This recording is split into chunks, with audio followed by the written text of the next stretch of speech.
To make a sumac braid, you are going to need some roving. You want to have roving that is not too thick so that it will twist around the warp threads. Pull out some of your roving at least 2 lengths of the width of your loom. You're going to want to cut it off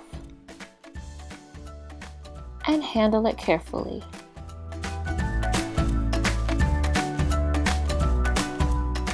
Take the roving and split it into 2 parts. It's okay if it's not completely even. You just want it to be thin enough to wrap around your warp threads.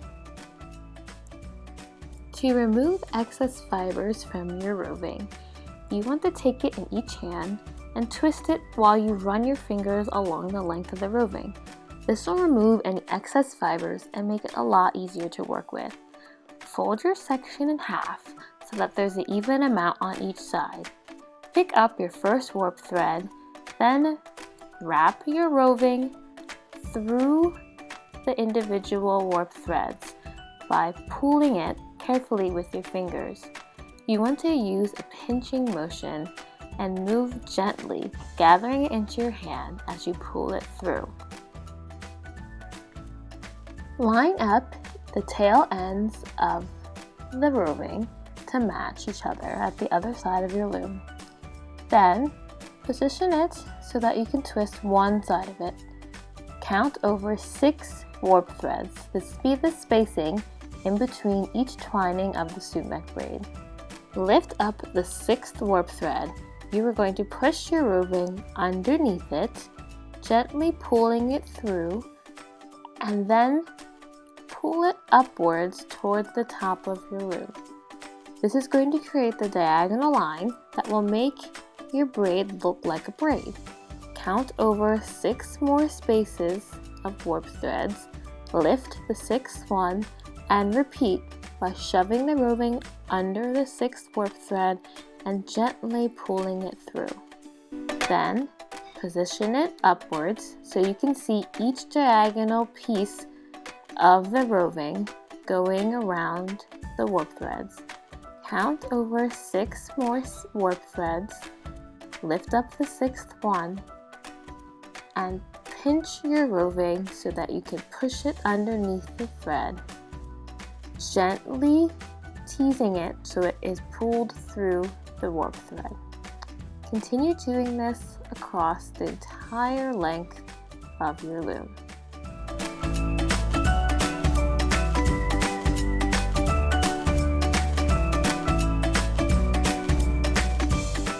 When you reach the last 6 warp threads at the end of your loom, stick the roving, just as before, underneath the last warp thread. This will leave a little roving tail. Don't worry about this right now. Tuck any tails from your tabby or other parts of your design out of the way and leave the roving tail off to the side for later. You've now completed the top part of your sumac braid. Gently push it out of the way if needed and pick up the remaining half of your roving. Smooth it out a bit with your fingers, gently twisting the fibers out of the way. This time you will count 5 spaces over. Count 5 warp threads, lift up the 5th one, pinch your roving underneath the warp thread just as before. Gently pull it through. This time you are going to go back and pinch your roving through the loop you just created to create the opposite diagonal line for your sumac braid. Now gently tighten it by pulling on the tail. This will create the other end of the sumac braid. Count over 5 more spaces, lift the 5th warp thread, pinch your roving underneath the warp thread, pull it through, then slide your fingers in the loop and pull the roving back through to create the sumac braid. Continue counting 5 more spaces of warp threads in between each time you twist it around. Repeat the steps as before by pinching the roving underneath the warp thread, pulling it through, then going back with your fingers and pulling the tail through the loop of roving that you've just created. You can manipulate each little section of roving after you've completed each twist to make it feel as fluffy or as thin as you would like it.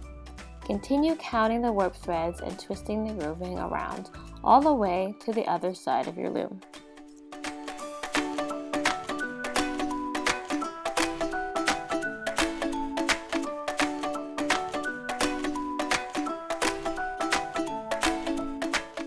When you reach the other side of your loom, stick the tail from the bottom sumac braid underneath the last remaining warp threads on your loom.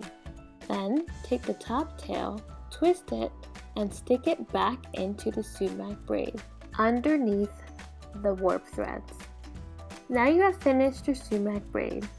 Slide it gently into place where you would like it to rest on the previous work on your tapestry.